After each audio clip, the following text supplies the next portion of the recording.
సౌదీలో జరిగిన రోడ్డు ప్రమాదంతో హైదరాబాద్ లో విషాద ఛాయలు అలుముకున్నాయి. కొద్ది రోజులుగా వరుస రోడ్డు ప్రమాదాలు వెంటాడుతున్నాయి. కర్నూలు చేవెళ్ల ప్రమాదాలు మిగిల్చిన విషాదం నుంచి బయటపడకముందే సౌదీలో ఘోర రోడ్డు ప్రమాదం జరిగింది. భారతీయ యాత్రికులతో వెళ్తున్న బస్సు డీజిల్ ట్యాంకర్ ను ఢీకొట్టడంతో ఒక్కసారిగా మంటలు చెలరేగాయి. మక్కా యాత్ర ముగించుకొని మదీనా వెళ్తుండగా సోమవారం తెల్లవారుజామున ఈ ఘటన చోటు చేసుకుంది. డీజిల్ ట్యాంకర్ ను ఢీకొనగానే మంటలు చెలరేగి బస్సు మొత్తం వ్యాపించాయి. ప్రమాద సమయంలో యాత్రికులంతా నిద్రలో ఉండడంతో మృతుల సంఖ్య ఎక్కువగా ఉన్నట్లుగా తెలుస్తుంది. ఇక ఘటనా స్థలంలో సహాయక చర్యలు కొనసాగుతున్నాయి. ఈ ప్రమాదం నుంచి ఓ వ్యక్తి బయటపడినట్లుగా కూడా సమాచారం.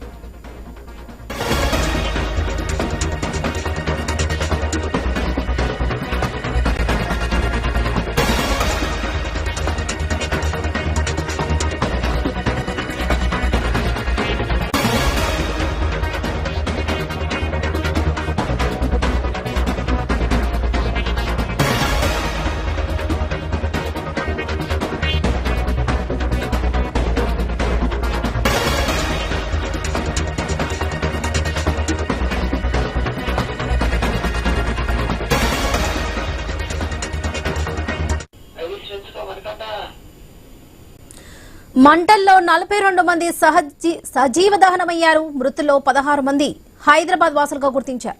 మొత్తంగా 42 మందిలో 20 మంది మహిళలు, 11 మంది చిన్నారులు ఉన్నట్లుగా నిర్ధారించారు. మృతుల్లో 16 మంది హైదరాబాద్ మల్లెపల్లి బజార్ ఘాట్ కు చెందిన వారుగా గుర్తించారు. ఇక యాత్రికులంతా మక్కా యాత్ర ముగించుకొని మదీనా వెళ్తుండగా ఈ ప్రమాదం చోటు చేసుకుంది. అర్ధరాత్రి సమయం కావడంతో నిద్రలోనే ఈ యాత్రికులంతా కూడా మంటల్లో కాలిపోయారు.